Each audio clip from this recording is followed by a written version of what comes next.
हुड्डा जी ने कहा ये कुरुक्षेत्र है, धर्म क्षेत्र है। यहां से दुनिया में सब धर्मों के बीच हमारे धर्म का संदेश यहीं से उभरा, यहीं से उठा। यहीं पे 5 पांडवों ने कौरवों की सैकड़ों की सेना को शिकस्त दिया। मैं यहां आसपास साधना करने आती थी, 11 दिन की साधना होती थी। यहीं से कुछ 45 मिनट दूर होगा, आधा घंटा दूर होगा, और गुरुजी का प्रवचन सुनना था। हर शाम को मौन साधना थी, तो 11 दिन हम मौन रहते थे। कई बार मैं आई और गुरुजी प्रवचन में हमेशा ये कहते थे कि ये जो धरती है, ये पवित्र धरती है। इस धरती ने हमें दिखाया है कि न्याय और अन्याय के बीच में क्या फर्क है, सच्चाई और असत्य, सत्य और असत्य के बीच में क्या फर्क है। इस धरती ने हमें दिखाया है। वो कहते थे कि अगर सच्चाई के लिए लड़ रहे हो, बेशक अकेले लड़ो, बेशक तुम्हारे सामने सैकड़ों की सेना हो, हजारों की सेना हो, खड़े रहो, मजबूत रहो, दृढ़ रहो, निडर रहो, तो जीत हासिल ही होगी। आज हरियाणा की जनता की क्या लड़ाई है? यही लड़ाई है। सदियों बाद आज हम वहीं पे हैं जहां उस समय थे।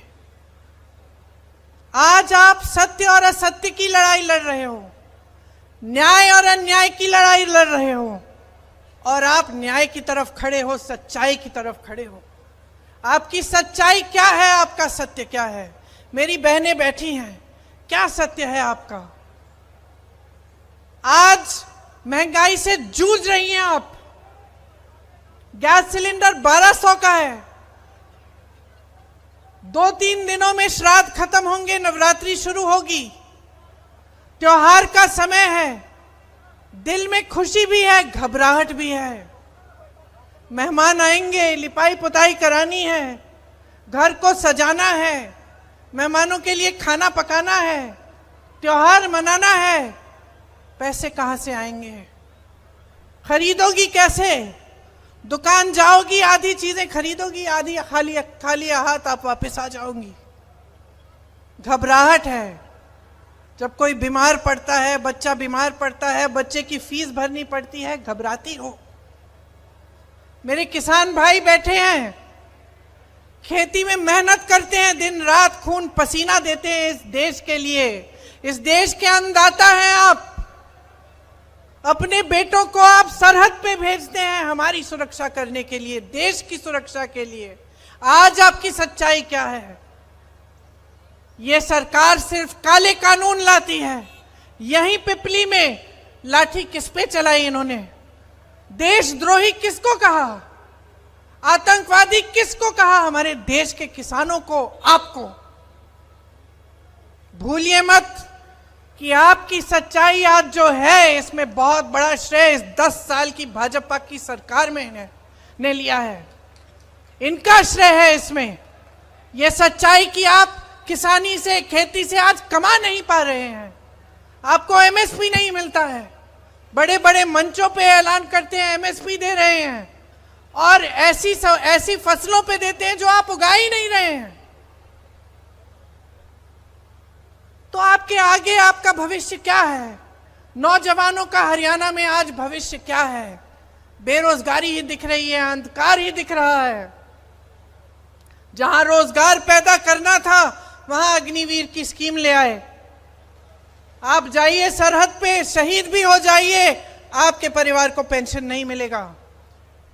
और 4 सालों की आप सेना में आप भर्ती करेंगे, उसके बाद आप घर आएंगे, फिर से बेरोजगार हो जाएंगे। ये मिल रहा है आपको अपनी शहादत के लिए, अपनी मेहनत के लिए, अपने देश के प्रति, अपनी देशभक्ति के लिए। मोदी जी की पूरी सरकार और इस प्रदेश की सरकार सिर्फ बड़े बड़े उद्योगपतियों के लिए चल रही है। अडानी जी, अंबानी जी के लिए सब कुछ हासिल कर सकते हैं, सब कुछ उनके लिए है। उनके कर्ज माफ होते हैं, उनके उद्योग बढ़ाए जाते हैं। आप मेहनत करते हैं, दिन रात पसीना खून बहाते हैं, लेकिन आपकी कोई सुनवाई तक नहीं है। ये पहलवानों का प्रदेश है, किसानों का प्रदेश है, खिलाड़ियों का प्रदेश है, जवानों का प्रदेश है। आपने पाला पोसा है जवानों को, खिलाड़ियों को। आज देखिए हमारे ओलंपिक की खिलाड़ियों के साथ क्या बर्ताव होता है। मैं गई थी उस आंदोलन में। आंदोलन क्या, वो बेचारी लड़कियां सड़क पे बैठी थी कि हमारे साथ न्याय होना चाहिए। मैं गई मिलने, और उन बहनों ने मुझे क्या बताया। बहनें सुनिए, उन्होंने कहा, दीदी हम ओलंपिक का मेडल लाए थे, मोदी जी ने हमें घर बुलाया, हमें चाय पिलाई, फिर हमारी साथियों के साथ इतना बड़ा अन्याय होता है। हमने सोचा कि अगर हम सड़क पर आकर बैठ जाएंगे, हम न्याय मांगेंगे, तो मोदी जी हमारी सुनवाई करेंगे, हम आवाज उठाएंगे। ओलंपिक के मेडलिस्ट हैं तो हमारी आवाज वो सुनेंगे। रो रही थी। कहा, दीदी हमारे पास हमारे लिए 5 मिनट का समय नहीं था। मोदी जी का घर मालूम है कितनी दूर है उनके आंदोलन स्थल से? उनके आंदोलन स्थल से मात्र 10 मिनट दूर है। गाड़ी में बैठते 10 मिनट में पहुंच जाते। अरे उनको घर बुला लेते, जैसे जब मेडल लाए थे तब बुलाया था, लेकिन कुछ नहीं किया मोदी जी ने, कुछ नहीं किया। ये लड़कियां रोती रहीं, आज लड़ रही हैं, न्याय के लिए लड़ रही हैं। कांग्रेस पार्टी की उम्मीदवार बनी है विनेश, हिम्मत वाली लड़की है, वो हरियाणा की पहचान है। मैं उसको देखती हूं, मैं हरियाणा की हर लड़की को देखती हूं, जब भी उसको देखती हूं मुझे गर्व होता है। वो जब आई हमसे मिलने, उन्होंने ये नहीं कहा कि मुझे शान चाहिए, शोहरत चाहिए, सत्ता चाहिए। उन्होंने कहा कि अगर मेरी राजनीति में आने से मेरे आंदोलन को मजबूती मिलेगी, अगर हरियाणा की मेरी बहनों को न्याय मिलेगा, तभी मैं राजनीति में आऊंगी, मैं उनके लिए लड़ूंगी। ये है आपकी भावना। तो मैं ज्यादा लंबा नहीं बोलना चाहती। मेरे भाई मजाक कर रहे थे, अभी मेरे से कह रहे थे तुम कम से कम 45 मिनट के लिए बोलती हो, उससे कम नहीं बोलती। तो मैं थोड़ा कम बोलूंगी। ज्यादा लंबा नहीं बोलना चाहती, बस ये कहना चाहती हूं कि देखिए आप में सब कुछ है, हिम्मत है, शक्ति है, वीरता है, देश को दिखाया है, और सदियों से आपने देश को दिया है, अपना पसीना, अपना खून, अन्न, सब कुछ दिया है। आज अपने लिए हक मांगो, अपना अधिकार मांगो। ये आपका अधिकार है, आपका हक है कि आपके लिए जो सरकार बने वो आपके लिए नीतियां बनाए, कि जो नेता आपके सामने आए सर झुका के आए, घमंड करके ना आए, 56 इंच की छाती वाली बातें ना करे, ये बात करे कि तुम ही मेरे भगवान हो, कि ये पब्लिक है जिसने मुझे बनाया है, और क्योंकि इस पब्लिक ने बनाया है इसलिए मेरा दायित्व है, मेरी जिम्मेदारी है कि मैं इस पब्लिक, यहाँ के किसानों को, यहाँ के मजदूरों को, यहाँ की महिलाओं को, यहाँ के नौजवानों को आगे बढ़ाऊं, उनका विकास कराऊं। और आप में बहुत विवेक भी है, आप पहचान जाते हैं हर चीज। आप आज पहचान रहे होंगे कि भाजपा के नेताओं ने क्या क्या कहा और क्या करके दिखाया।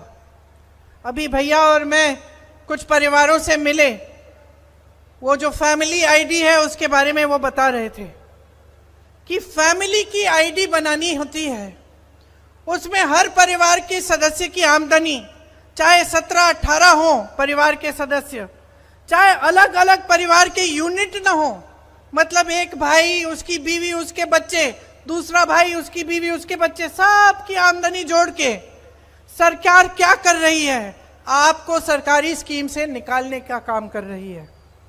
मतलब वो बता रहे थे कि दीदी हमारी सदस्य 4 सदस्य हैं, हमारा ये नया पहचान पत्र इन्होंने बना दिया, अब कहते हैं कि तुम्हारा बच्चा सरकारी स्कूल में नहीं जा सकता क्योंकि तुम्हारी आमदनी बहुत बढ़ गई है। इसी तरह से सबकी आमदनी जोड़ के जो किसान की सुविधाएं हैं, जो मजदूरों की सुविधाएं हैं, सब बंद हो रही हैं। ये सारा काम जो हो रहा है सिर्फ बड़े बड़े उद्योगपतियों की भलाई के लिए हो रहा है, आपके लिए नहीं हो रहा है। आप आंखें खोलो, पहचानो कि सच कौन बोल रहा है, झूठ कौन बोल रहा है।